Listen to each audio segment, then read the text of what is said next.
Hi, I'm James. And I'm Antony. And this is Words and Numbers. This summer, James and I and several of our friends, Rob McDonald, Howie Bacher, James Stacey Taylor, and Clark Neely, got together to deliver a series of lectures for the Stevenson Institute at Wabash College. Since we were together for the week, we thought it would be fun to record a couple of conversations in which we're talking about all sorts of interesting things. If you haven't heard it, go back to episode 331, where you'll hear us discussing a number of interesting topics around a campfire in the evening. This episode is an additional set of conversations along the same lines of episode 331, but covering different topics.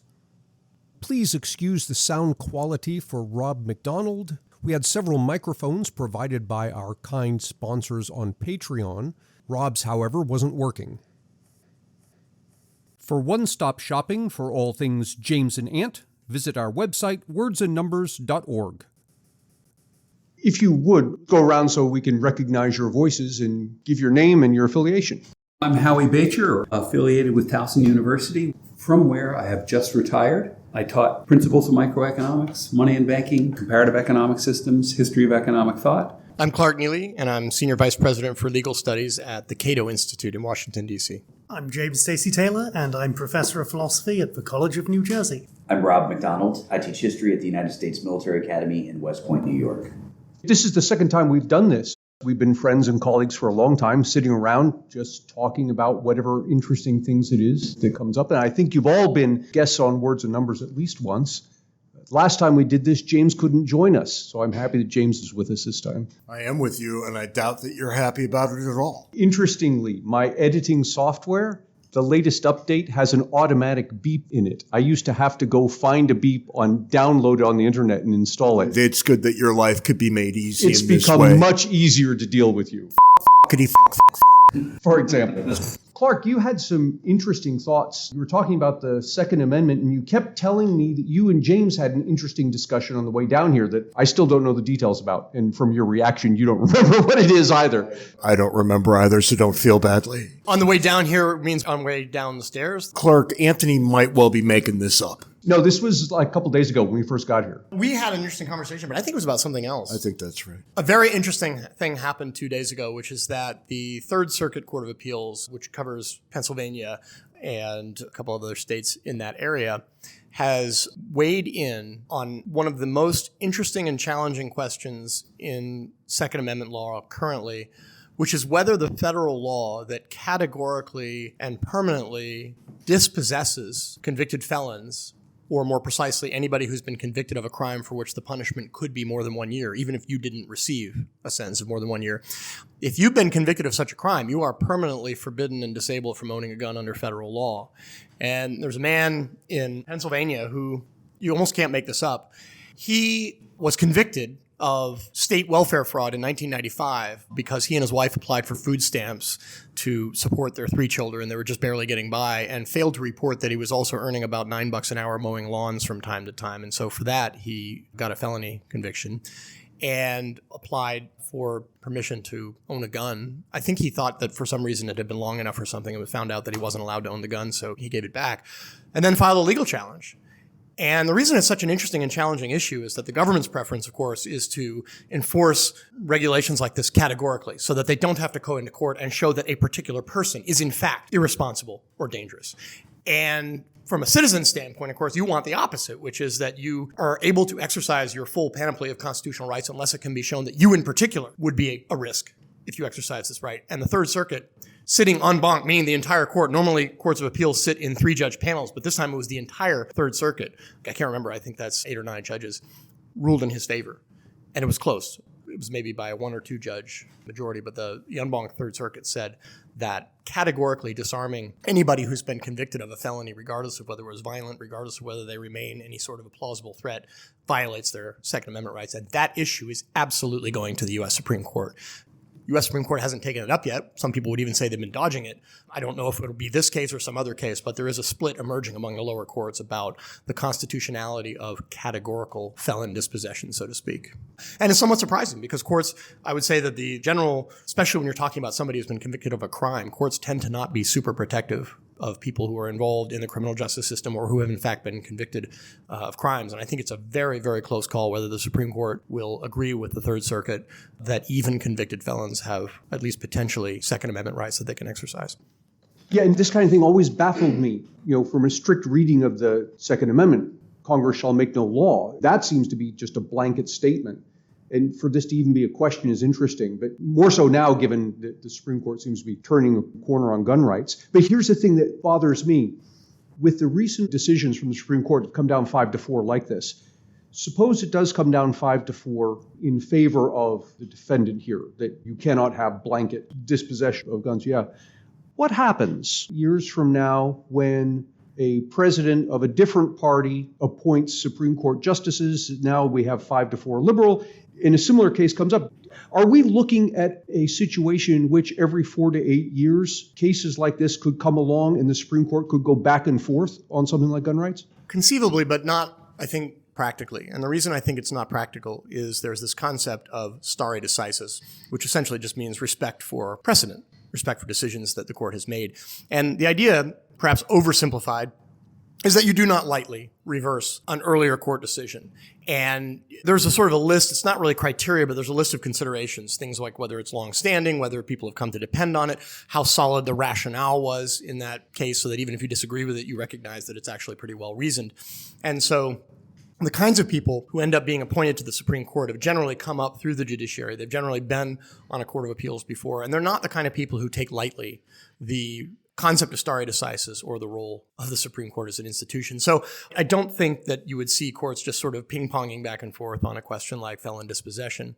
And also I think that we're not likely to get a sort of a maximalist ruling from the Supreme Court where just, the government has to go into court and prove that every single person that they want to dispossess is in fact a danger. What they'll probably say is something like, look, if it was a crime of violence, then you can just be permanently dispossessed without any individualized showing. But if it's some other crime, then the government would have to make an individualized showing. And I think that's likely to be sufficiently acceptable to people on both sides of the spectrum that it's not going to be litigated forever, regardless of the composition of the Supreme Court and how it might change. It's interesting, right? Because at the moment, we've got two economists, a philosopher, a historian, and a legal scholar, I guess, and a political scientist. What do your individual disciplines add to this discussion? And I'd kind of like to start with Rob, the historian. And I know you've got that look on your face like, oh, shit, what are you doing to me, James? But bear with me for a second, right? Because we've got gun regulation in the United States. We can kind of identify when it started. This is in the context of the Second Amendment. But I think you're aware that gun regulations that we have found their inception in a very racist place. We wanted to keep guns out of the hands of black people, freed slaves. How are we still living with this when we will go back to anything that has questionable origins and just take it right off the table? We can't have streets named after Confederate generals, but we can do this. Or maybe, James, this is a philosophical question too. I have something that's worth saying here, I think. One of the things that's been just absolutely appalling is to watch how prosecutors, including federal prosecutors with the Department of Justice, have been trying to support this federal law that categorically dispossesses anybody convicted of any felony, no matter how trivial. And one of the ways they've been trying to do it is to note that categorical dispossession of whole groups of people is not new. And they're very coy about whether they're referring to slaves, for example. Catholics at one time in England were categorically dispossessed, and others, Native Americans, women, for example. And the idea that any lawyer, let alone a representative of the U.S. Department of Justice, would go into court and suggest that a legal basis for dispossessing somebody is that, well, we used to prohibit all Native Americans from owning guns, so it's a thing. Well, yeah, and also we were actively engaged in arguably a genocide against at least some of those tribes. Women were treated as, in effect, less than human. They certainly weren't considered full members of the polity for legal purposes. And then slaves were, by definition, enslaved. And so the idea that you'd look back and say, well, there's some precedent for completely disregarding people's civil rights, so it's not as if this is new, it just boggles the mind. Well, okay, categorical dispossession, probably off the table for reasonable people. And I consider myself to be very interested in gun rights. I think that would be the mildest way of putting it. And yet, even I will sit here and say that I think dispossession is probably a pretty good idea in any number of different types of cases, right? So you've got convicted felons who had done very violent things. maybe when they get out of prison, we're all better off. If we say, and oh, by the way, you don't get to do that anymore. The same way that we might say to them, and voting, sadly, is off the table for you. I would like to hear what James Stacy Taylor says about this. I bet he has some thoughts. 1 second, though. You've been saying the word dispossessed. Is that technical for take away guns?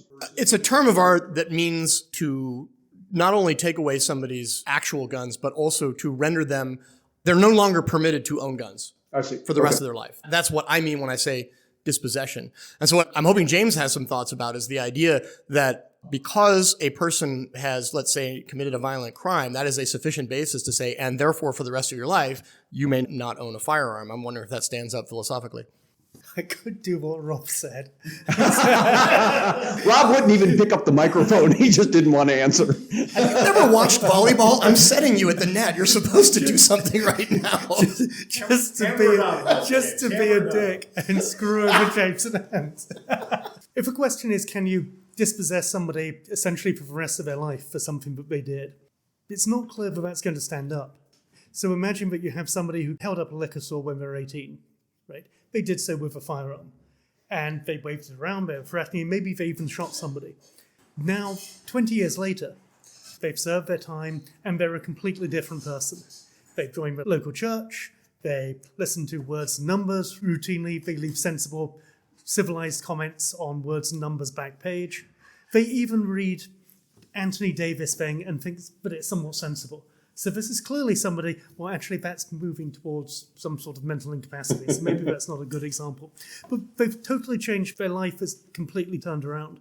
It isn't clear to me that you should be punishing that person for the actions committed by somebody who was a very different person when they were 18.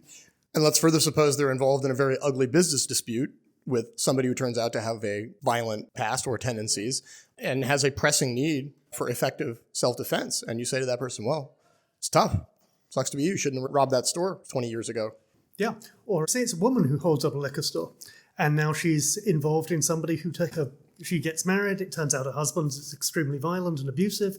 And now she's in a position where she can't defend herself. That seems clearly unjust simply because 18 years ago, maybe she wasn't even the instigator. Her boyfriend ran in, handed her a shotgun. She followed him in because she was 17 and stupid. And now she can no longer defend herself 20 years or so ago. That just seems unjust. But these are all idiosyncratic things, right? And we're looking for a general rule. And when we think about maybe switching gears to a different offense would shed some light on it. We're only too happy to say, okay, we've caught you molesting children, and from here on out, you can't be near children forever. And we know you want to be, and that's just too damn bad. And I don't know anybody who would sit back and say, well, have we gone too far? Part of the punishment that we mete out at the point that we do is that this is going to have, for lack of a better word, eternal ramifications for you. And I don't think that's crazy or unreasonable. I think we can disagree about it, but I understand why we would do that. Switching back to guns then, what's the big problem with dispossession? You've given me, well, what if this happens and what if that happens? And I get it. There will be unfortunate individual instances here. But as a general rule, what's the problem with the general rule? Think of it this way. To go back to your child molesting case, I think the first response that I might give is it might be that there is something different in kind between somebody who commits a felony involving a firearm and somebody who is systematically sexually attracted to children. The latter might be something that really does stick with you for the rest of your life. The former, not obvious it does. So you might say, well, why can't we just come to a compromise like this? If you don't have any further violent convictions or violent arrests 5 years from your release, then you now get to own a firearm. The other concern, and this is really what I was getting at, James Harrigan, is we have to be careful not to allow labels to do more work than they should. And you say child molester, but there are people who have been convicted of quote-unquote child molesting because they had a 17-year-old girlfriend and they're 19, right? And I understand that's the easiest case from my position, but it gets hard, right? Okay, now it's 19 and 16, 19 and 15, right? And the government paints with an incredibly broad and indiscriminate brush here. And what I'm saying is that I think it's important to resist the idea that, we say, okay, well, it's guns and guns are dangerous, so then we don't have to do the hard critical thinking on a case-by-case basis. That's what the government wants to do. I'm happy to say to you, when you give me an example like this, that I know and that I hate it and that it's sloth on the part of government functionaries. But, let's be perfectly blunt. I'm talking about a 45-year-old man who has sex with 6-year-old children. That's what I'm talking about. And if you said to me that we're never going to allow that man to within 100 yards of children under the age of 18 again, after he gets out of prison as part of the punishment, I'm going to say Godspeed. Right. And I think that's a reasonable position. I'm not sure that I agree with it. It's a reasonable position. But I think it's also reasonable to say it's incumbent on the government to make the case on an individual case-by-case basis. So we know that it is what you just described and not some 19-year-old with a 17-year-old. And when the very first thing I said down this line was that categorical dispossession is out of bounds, I think I already stipulated that. One of the things that's going to happen, though, when you do this case by case, or more specifically individual by individual basis, is the government, for example, is going to have to support what it's trying to do with evidence. And one of the things you're going to discover actually is that so-called child molesters actually have extremely low rates of recidivism after they have been caught and punished. Explain to all of us why you just said something that we've all been conditioned to believe is incorrect. Well, James Stacey Taylor's nodding his head.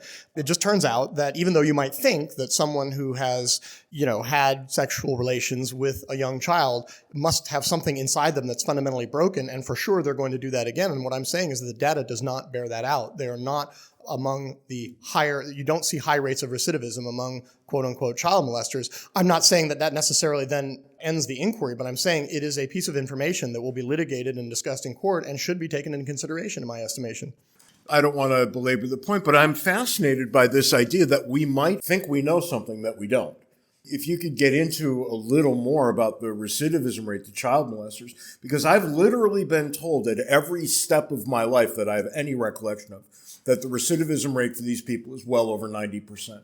Where does the misconception come from, and where can I and we go to get better, more correct information? Well, you and Ant are the only two people with computers in front of you right now, and so somebody could be looking for this. I think we might want to circle back after all of us have had a chance to look at this. I'm essentially relating what I have read in the popular media. I have not dived into the actual academic literature. Okay. I take it from James's mute body language that actually he has some familiarity with this area, or no, you don't. You just think this sounds plausible. And for those of you out there who are listening, this is literally where new episodes come from. We hear something that just doesn't sound right. We don't dismiss it out of hand because it just doesn't sound right. We go dig into it a little bit and find out what is going on. Because I'm absolutely fascinated that I might have been lied to by everybody who ever told me about this.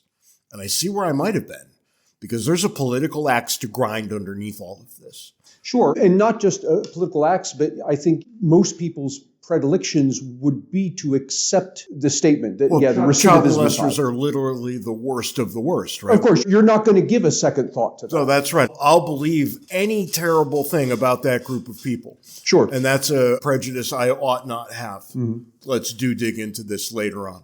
If you're out there listening and you haven't heard an episode on this in the next 8 weeks, get back to us. Rob, you're looking up things. I've found apparently this is a Canadian study indicating there was actually a pretty high recidivism rate for sex offenders. I tried to be precise in my phrasing. The question was, compared to the general run of offenders, are recidivism rates among convicted child molesters higher or lower? My claim is that they're lower, and I think that's the question. So I showed James Harrigan a study that suggests that they're relatively low. So now we're going to have to reconcile this Canadian study with good American work. Let's shift topics. I think we should let Rob McDonald pick what's next. Oh, come on. You get all pissy with me because I give you a very, very, very impossible question to answer. But then I say, Rob, pick anything you like, and you're angry with me again. We are starting to get into a fundamentally economic question, or a question that has economic implications, right? The study I'm looking at says 5% within 3 years. That's a DOJ study, or a figure that DOJ reports. So maybe you're prepared to say as a society, If there's even a 5% chance, we don't know who's going to reoffend, but if there's even a 5% chance, we're just going to say to the entire population, none of you can be around kids. Right. And that's a disability we're willing to impose upon that group of people in order to prevent such a horrible thing from happening. My only point is this. We shouldn't be doing this on the basis of assertion or intuition or sort of categorical labeling of entire populations of people. We should make the decision on the basis of sound analytical reasoning. And if we're willing to disable 100% of people who've molested children in order to counteract a 5% risk that one of them is going to do it again, then that's the decision we should make on the basis of the best evidence that we can muster. Yeah, and I'm fine with that, and I'm especially fine with it if we say it out loud, right? If we admit that this is precisely what we're doing, we know what we're doing, it's a judgment call and we've made it. This is almost the problem that I have with people who want to weigh in on immigration. They want to throw a bunch of words around and not actually define the problem and not be clear in what they're doing. A corporate people has the right to exclude anybody they want for whatever reasons they have. Now tell me what your reasons are. Mm-hmm. Because that's what we should be debating, right? And they should be, you hesitate to use the word reasonable when you're talking about reasons, but you take my point. Right. We should be able to discuss them rationally. People should be able to tell me exactly why it is they want to exclude exactly who they want to exclude. And I think this is, broadly speaking, the biggest problem we have with public policy.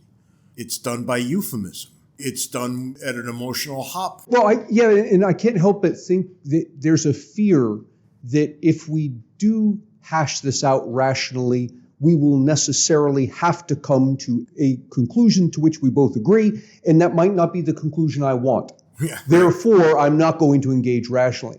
And I think that's completely false. We can engage rationally and agree on the facts and agree on the reason and still come to opposite conclusions because of maybe how we weigh the information or our preference for one outcome versus another. That's fine, but as you say, as long as we're above board about it.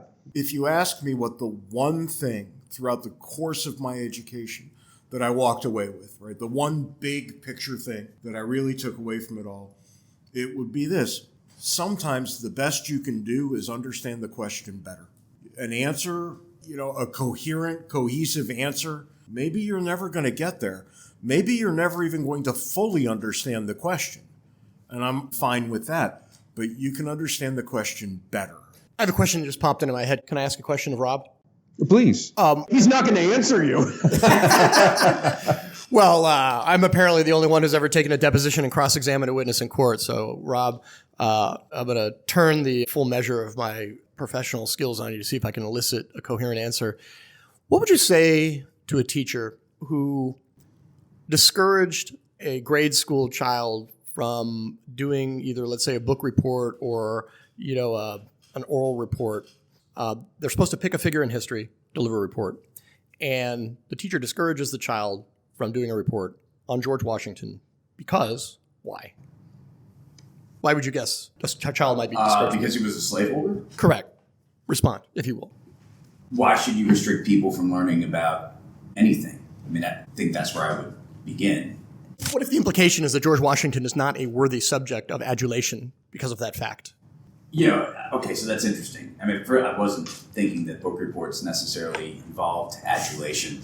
I'm not sure that they need to. But I would say, regarding George Washington, to say that he should be dismissed as this figure in history merely because he happened to own slaves would be a really incomplete assessment of his contributions to the world.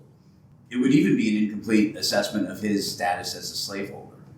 I mean, George Washington, among other things, was among the few members of his generation who were slaveholders who actually, through his will, freed his slaves and provided for their lives after their time enslaved at Mount Vernon. I mean, he put real thought into their liberation. And, I suppose we could criticize him for not freeing them sooner, but the fact that he does it at all makes him pretty singular, truly outstanding and unusual. And he was on the cutting edge. And I think we need to realize, too, that just as our world is complex, and just as we have many different goals that we're trying to balance, Washington had a pretty hefty to-do list. One was establishing the United States as a successful and independent nation. Slavery existed in every single state in 1776 at the time of American independence. It would continue to exist in much of the United States, including, many parts of the North, for decades after that. And Washington, certainly as the first president, thought that the Union, preserving the Union of the United States, was of paramount importance. If this fragile, perilous, dicey experiment was going to have any chance of success, we were going to need to find common ground on issues. And there are plenty of things that could divide us. So I think one reason why George Washington kind of suppresses slavery as an issue that he publicly addresses throughout most of his life is because he understood that he, through his service as commander-in-chief, had become a symbol that the nation could rally around. He was one of the only truly national heroes. He was looked up to by people in both the North and the South. And so finally, his decision after his death to go public with his opposition to slavery and his desire to bring about the emancipation of the human beings who he owned, I think he was really putting out there his reputation, which for a very rich man was his most valuable possession. Rob, if I could follow that up a little bit, because careful listeners of Words and Numbers will remember you discussing the possibility of people in Virginia, Jefferson specifically, releasing their slaves upon their death or prior to, and it was illegal. Right? Jefferson couldn't do it in conformance with the law. Now, Washington died in 1799. Was it illegal when he let them go? Yeah, so one reason I don't want to answer any questions in this podcast is because you're asking me about points of fact, not matters of opinion. So these are right. I need to look it up. No, and I think that's perfectly fair. I think that's perfectly. I will say this. I know that in 1769, Thomas Jefferson, his first act as a member of the House of Burgesses was to co-sponsor a bill that would have allowed slaveholders to emancipate their slaves voluntarily. In 1769, you could sell a slave, but you could not free a slave. Sure. And that bill failed. And Jefferson was shouted down as an enemy of Virginia, part because, many white Virginians didn't want to imagine a world where black people could be free. And they were deeply uncomfortable with the idea that free black people would be around in their midst. I know at some point it became possible to free slaves in Virginia. I do know that there were lots of strings attached. I know that you had to essentially put forth a pot of money in case they became indigent. You have to essentially pay the government a bond for every person you were going to free. That made emancipation, very expensive and put it out of reach for most people, including, people who were deeply in debt, like Thomas Jefferson. And for him, there was the further complication that the people he owned, like the other components of his property, were held by his creditors as collateral. Race is not the only important thing about George Washington. We're reasonably and appropriately concerned about race and relationships between the races and all in our time. But sometimes I like to remind ourselves that there are other things that are important. It seems to me it would be just dreadful to dismiss George Washington as a slaveholder and then lose what we can learn from him. This was a guy who did not want to stay president. This was a guy who rejected power. And people, they encouraged him to be king, and I think they wanted him to stay on as president. At least some people did, probably. But in a time where you have Vladimir Putin and Xi Jinping who want to be leaders or autocrats. President for life. Presidents for life. One of the most admirable things about George Washington for me is he just wanted to go back to Mount Vernon and be a farmer, and he didn't want to be the boss. He didn't want centralized, continuous power, and I admire the hell out of him for that. That's a reason to pay attention to George Washington and to salute him. No, I think that's absolutely true. Washington gave up power twice. First, at the end of the War for Independence, he tendered his resignation to the Continental Congress in December of 1783. There's a great story told by the artist Benjamin West, who was painting portraits of members of the British royal family. According to his memoirs, George III asked him, he said, I hear this rumor. Is it true that, if the United States is victorious in this war, General Washington will retire and return to his farm? And Benjamin West said, yes, sire, I've heard the same rumor. And, according to West's account, George III laughed and incredulously and said, if he does that, then truly he is the greatest character of our age. And that's exactly what Washington did. And as you point out, Howie, he did it again after 2 terms as president of the United States. And, think about that. A lot of people were encouraging him to run for a 3rd term, or I should say, to allow himself to be elected to a 3rd term. Politicians didn't actively seek office back then. But certainly if Washington had expressed a willingness to do it, I don't think anyone would have stood in his way. And yet, think about the precedent he would have set if he allowed himself to have been elected for a 3rd term. Washington left office after 2 terms in 1797. He would end up dying in December of 1799. So had he remained in office, he would have established a very different precedent, that the president would serve for life. That would have shaped our history, I think, in a very different manner. I've got a question for Rob, since everybody has questions for Rob. I was wondering if you knew why people were not allowed to free their slaves. Because that seems to be the state is stepping in deliberately to prevent somebody from doing the morally right thing. Slavery is an institution that evolved under the laws of Virginia. Early on in the 17th century, when the first people arrived enslaved in 1619, there were a lot of people who did not own their own labor. In the 1620s and 30s and 40s and 50s, the majority of people who didn't own their own labor were actually white. They were English indentured servants.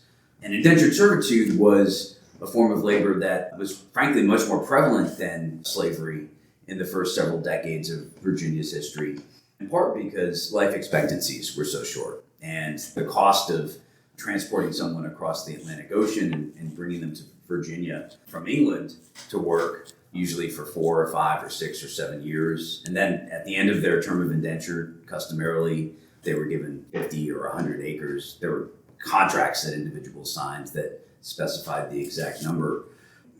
The cost per year of that indentured servant's labor was lower than the cost of buying the labor of an African for life. And yet, because African slavery was pretty uncommon in the first decades of Virginia, it was not that unusual for people who were from Africa to actually be given their freedom after a certain number of years, either to be awarded it as a reward for some sort of service. There's one individual named Antony Johnson who was free by, I believe, 1622 was the year. He probably arrived in 1619. There's a thought that perhaps he helped defend Virginia's settlements against a Powhatan Indian attack, and he was given his freedom as a reward. He became a landowner. He would end up owning the labor of English indentured servants. He would end up owning the labor of other Africans who he held as slaves. In this early time in Virginia's history, I'm not sure that racism, as we know it, had taken shape. The distinction that seemed to matter the most was, do you own your own labor or not? And there were plenty of white people and black people who didn't own their own labor. And it seems as if Virginia became pretty tired of that arrangement after 1676, when there was an uprising called Bacon's Rebellion. During Bacon's Rebellion, a bunch of former English indentured servants rose up and they asked the government to essentially clear out a bunch of Indians so that they could have more land on which they could farm. They wanted to grow tobacco, which was Virginia's cash crop. And as a result of the House of Burgesses, their legislature's decision not to provide them with that sort of military assistance, they first attacked a bunch of Native Americans, but then they turned their attention toward the capital at Jamestown, which they burned down. When Bacon's Rebellion was finally put down, Virginia seemed to make a decision that they were going to be done with this system of indentured servitude. And that is when you begin to see laws on the books making it illegal for people to emancipate slaves. And that's when there were pretty severe restrictions on the civil rights of free black people in Virginia. So you can't own guns if you're a free black person. You can't enter into legally binding contracts. The divide, which had been between black and white people who didn't own their labor and black and white people who did, is now a divide between white people, all of whom are free, and black people, all of whom are enslaved. I have a surmise. I wonder if you could respond to it. I mean, it seems to me one thing to think about is who's serving in the Virginia legislature, right? Probably substantial landowners, plantation owners, people who can make effective use of chattel slavery, right? And it's not a very useful institution to other people who don't have those kinds of land holdings or engage in some other activity. And you could imagine the people making the laws would like to have a situation where it is not a widespread practice to emancipate slaves. In part, maybe it could exert moral pressure on them to consider doing so. And so if they just prohibit everybody from doing it, then it doesn't become a thing. And there's less pressure on them to go along. Does that seem like a plausible surmise? It seems plausible. I mean, I'm not a historian of colonial Virginia. I just want to point out the 17th century is not my century. I think even among 17th century historians, they acknowledge that the origins of slavery are somewhat murky, and we don't have a whole lot of explanation provided by 17th century Virginians about their rationale. But it certainly seems plausible, and I think, clearly large landowners in the East were buckling under the changing dynamics of the market for tobacco. So in the first few decades, the Virginians couldn't grow enough to satisfy the demand that existed in Europe. Everybody was smoking, they were chewing it, they were grinding it up into a tea, they thought it was good for them, they thought it was medicinal. Europeans seemingly couldn't get enough tobacco. Until finally, when you get toward the middle of the 17th century, the demand in Europe for tobacco begins to level off, but there's still plenty of land that can be cleared in Virginia, plenty of land that could be cultivated, plenty of land that could be put to the use of growing tobacco. And as supply began to outstrip demand, and as prices began to fall, I think that the elite Virginians realized that this system of temporary indentured servitude was working to their disadvantage because they were bringing over future economic competitors. While an enslaved person, and by this point, life expectancies were longer, so slavery began to make more economic sense. An enslaved person would never become free and would never get his own land, would never grow tobacco on his own. I think we should view the permanence of slavery by the end of the 17th century as largely an anti-competitive move on the part of the people who possessed political power in colonial Virginia. You haven't said something that you did say when this topic came up between us some time ago that I thought was a brilliant answer. And that is that at the time, and correct me if I'm wrong, at the time, debts were heritable. So for example, if I have assets and I die, the assets go to my heirs. But if I have debts and I die, the debts do not go to my heirs. That wasn't the case then. And my understanding from, if I heard you correctly the last time, was that you were prohibited from freeing slaves in part because debt was heritable, such that if I had slaves, for example, and I inherited a debt from my parents when they died, I may have to sell off the slaves to repay the debt, and I would be less able to do that if I had freed my slaves. Jefferson inherited from his father-in-law enslaved people, he inherited land, and he inherited debt. And under the laws of Virginia at the time, the land that he inherited was encumbered with this legal doctrine called entail.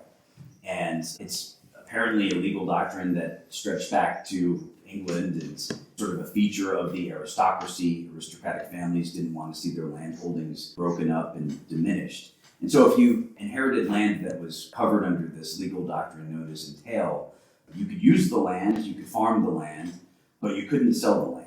You couldn't subdivide the land. You had to pass that land from one generation to another.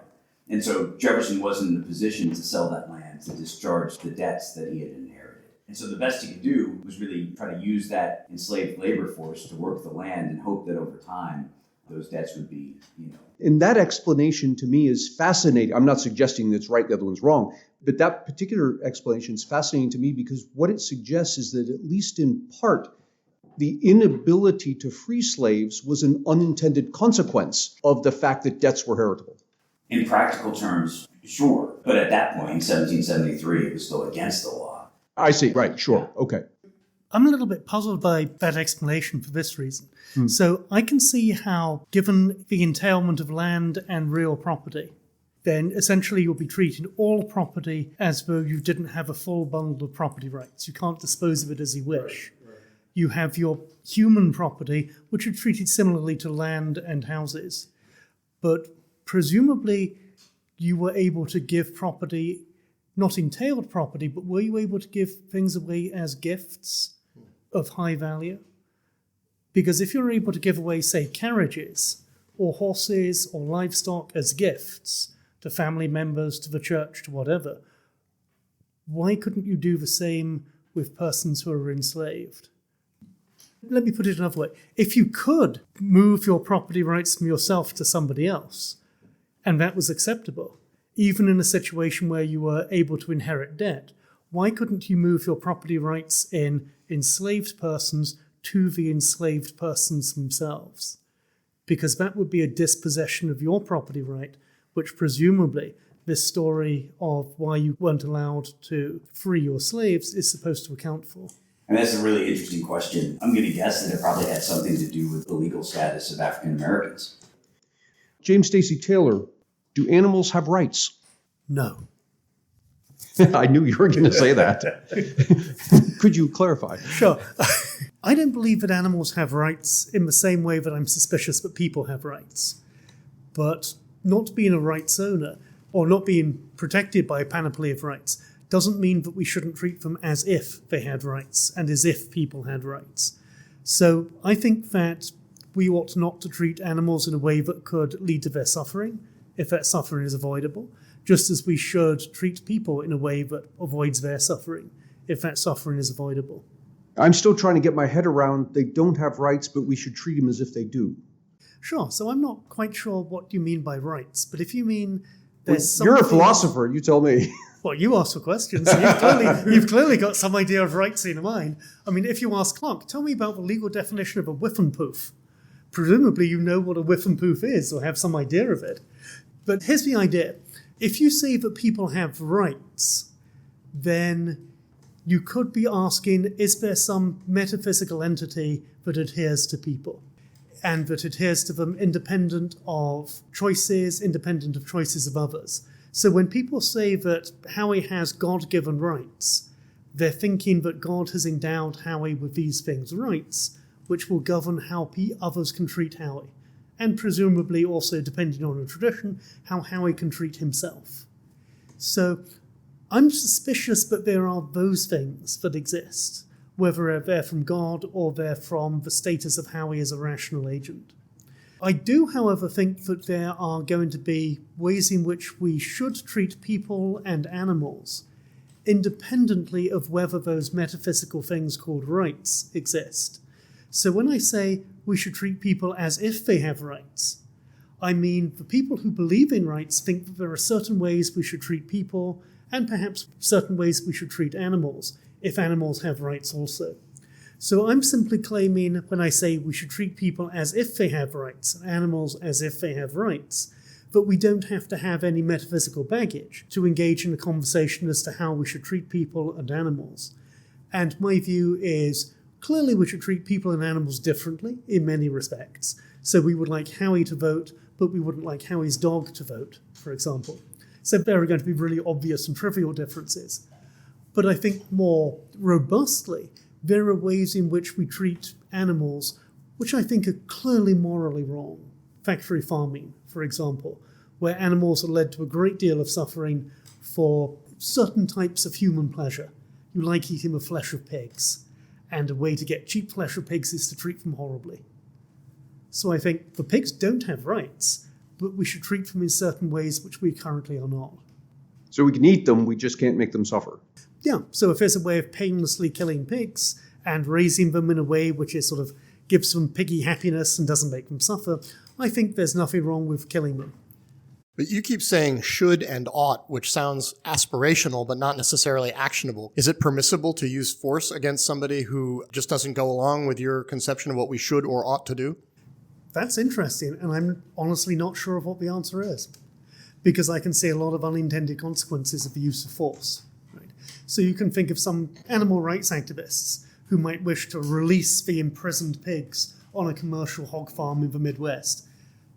That's going to be a complete disaster for everybody, including the pigs, because now you've got thousands of pigs with no means of sustenance, and they're going to cause a vast amount of damage.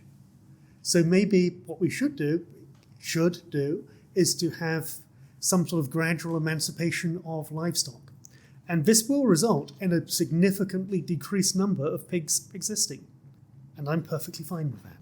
You also said that you're skeptical whether human beings have rights. Yeah. And one of our two founding documents, the Declaration of Independence, there is a bold assertion that one of the things that we all share is certain unalienable rights. And if we don't actually have rights, then is the government treating us in certain ways, let's say allowing us to worship and speak freely or leave us alone in the solitude of our own home, purely a matter of largesse? Or how can I insist upon the government respecting something that I consider to be a right if it really isn't a right? I'm not sure that there's any real difference between saying you ought not to do that to me and you ought not to do that to me because I have rights. Rights give you a certain rhetorical flourish, but I'm not sure that they actually do anything. Well, as a lawyer, I know that if you should, for example, respect your promises to your children, and so if you say that if they eat all of the nasty haggis on their plate, they'll get a yummy dessert of sugary rocks or whatever they have for dessert in Scotland, and you fail to honor that promise, there's nothing the law can do about that. That is not a legally enforceable promise. Your children, despite the fact that they were promised that, have no legal ability to enforce that promise. So that's not a right that they have. But on the other hand, if, for example, the government tries to suppress this podcast, and I said some unpleasant things about DOJ earlier, so maybe they will, that is something we could all go into court and insist upon the ability to publish this podcast. And that seems to me a pretty important difference, but it's not showing up in your reasoning as best I can tell. That's because that's a legal right. And I think you can have legal rights without moral rights. I think there's nothing problematic about legal rights. This is interesting. I mean, so if I want to hear from Ant, for example, hypothetically, in some other universe that's different from this one, where somebody might want to hear from Ant.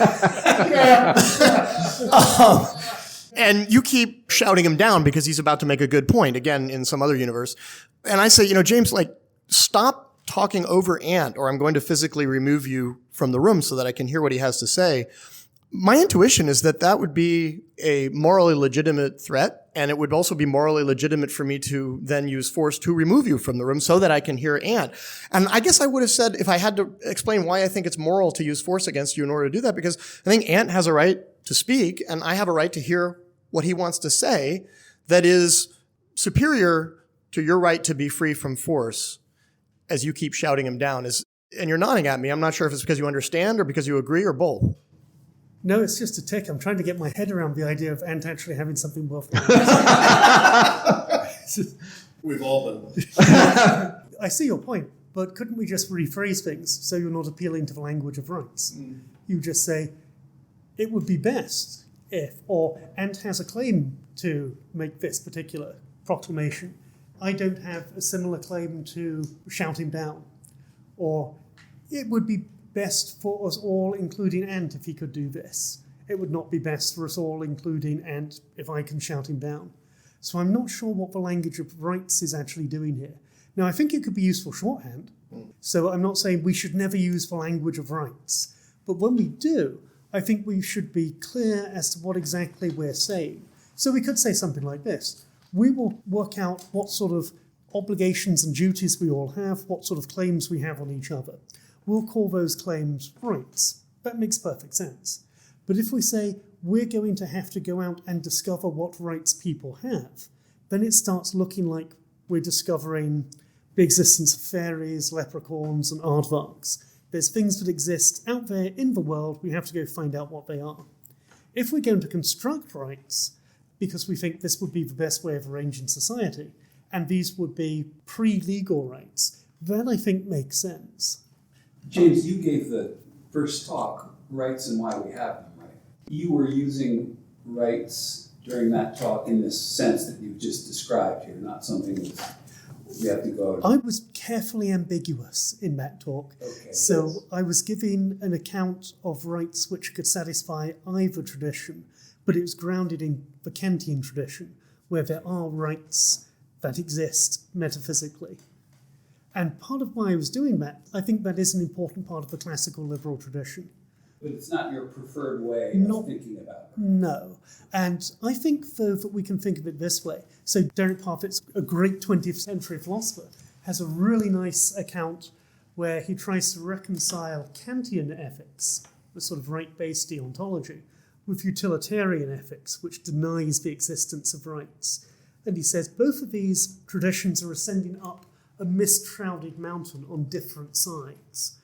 But they're both heading towards the same summit. So Parfit's view was there are objective moral truths. Kantianism and utilitarianism are both working towards those objective moral truths. And he thought that they are likely to find them, but they'll find them from different paths. So you could say there are metaphysical rights on the Kantian side of the mountain, and you could say on the utilitarian side, that's just nonsense on stilts.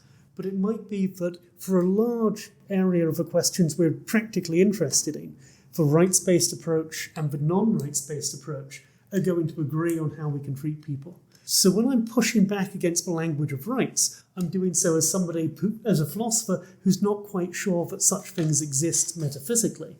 But when Clark says, well, doesn't Ant have the right to do this? I would say, yes, he does. You've just got rights without quotation marks. I have them with quotation marks. But that's really just a printing error. It doesn't really change how we treat people.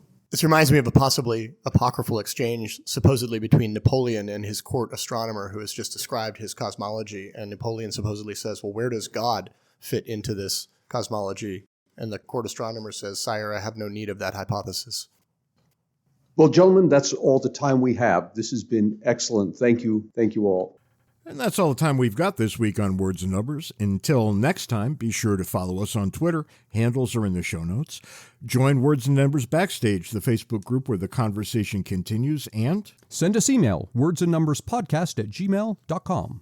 Until next week, try to be nice to one person who doesn't deserve it. Just one. And who knows, it may turn into a trend.